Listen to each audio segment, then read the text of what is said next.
ഈ ഒരു ഫ്രോക്കിന് ഇത്തവണ നമ്മൾ കയറല്ല ബാക്കിൽ വെച്ച് കൊടുക്കുന്നത്. ഇതാ ഇതുപോലെ 2 ഹോൾ ഇട്ട് കൊടുക്കുകയാണ് ചെയ്യുന്നത്. അപ്പോൾ ഇതെങ്ങനെയാണ് ചെയ്യുന്നത് നോക്കിയാലോ.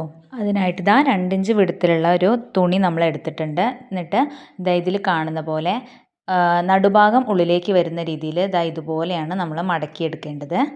ഉൾഭാഗം മടങ്ങി നിൽക്കുന്ന രീതിയിൽ ബാക്കി 2 സൈഡും ഒരുമിച്ച് വരുന്ന രീതിയിൽ ഇതുപോലെ ഒന്ന് മടക്കിയ ശേഷം അവിടെ നമുക്കൊന്നൊരു കെട്ടിട്ട് കൊടുക്കാം. ഇപ്പോൾ ഇതാ നമ്മൾ കെട്ടിട്ടെടുത്തു. ഇനി അതൊന്ന് ചെറുതായിട്ട് കട്ട് ചെയ്ത ശേഷം അതൊന്ന് ഉള്ളിലേക്ക് മറച്ചിടുകയാണ് ചെയ്യുന്നത്. ഇതുപോലെ എന്തെങ്കിലും ഒരു ഇതുകൊണ്ട് കുത്തി കൊടുത്താൽ ഇതാ അതുപോലെ ഇങ്ങനെ മറിച്ച് റെഡിക്ക് നമുക്ക് ചെയ്തെടുക്കാം. ഇനി ഇതാ ആ ഒരു പീസ് ഉള്ളിലേക്ക് വെച്ച് കൊടുത്ത് സ്റ്റിച്ച് ചെയ്തെടുക്കുകയാണ് ചെയ്യേണ്ടത്.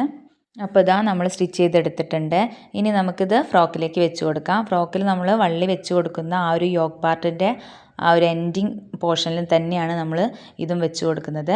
നമ്മളിപ്പോൾ 2 സൈഡും മാത്രമേ വെക്കുന്നുള്ളൂ. അപ്പോൾ ഇതാ നമ്മൾ ബാക്ക് പാർട്ടിലാണ് വെച്ച് കൊടുക്കുന്നത്.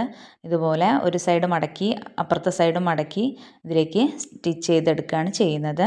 അപ്പോൾ നമുക്ക് ഈ ഒരു ഫ്രോക്ക് ആവശ്യപ്പെട്ടിട്ടുള്ള ആൾക്ക് ബാക്കിൽ കയറ് വെക്കുന്നതിൽ ഇഷ്ടമില്ലാത്തതുകൊണ്ടാണ് ഇങ്ങനെയൊരു ഹുക്കാണ് അവർ ചെയ്തു തരാൻ പറഞ്ഞിട്ടുണ്ടായിരുന്നത്. അതുകൊണ്ടാണ് നമ്മളിങ്ങനെ ചെയ്തിട്ടുള്ളത്. ഇതൊരു ഫീഡിങ് ഫ്രോക്കാണ് കേട്ടോ നമ്മൾ സ്റ്റിച്ച് ചെയ്തിട്ടുള്ളത്. ഇതിൻ്റെ വീഡിയോ നമ്മൾ ചാനലിൽ ഇടുന്നതായിരിക്കും. അപ്പോൾ ഇത്രയേ ഉള്ളൂ ഈ ഒരു കട്ടിങ്. സിമ്പിളായിട്ട് നമ്മളത് ചെയ്തെടുത്തിട്ടുണ്ട്. ഇതിലൂടെ നമുക്ക് കയറോ അതോ ഇനി ബെൽറ്റോ എന്ത് വേണമെങ്കിലും ചെയ്ത് ഇടാവുന്നതാണ്. അപ്പോൾ ഇത്രയേ ഉള്ളൂ ഇന്നത്തെ വീഡിയോ. ചാനൽ ഇഷ്ടമായാൽ സബ്സ്ക്രൈബ് ചെയ്യാൻ മറക്കല്ലേ.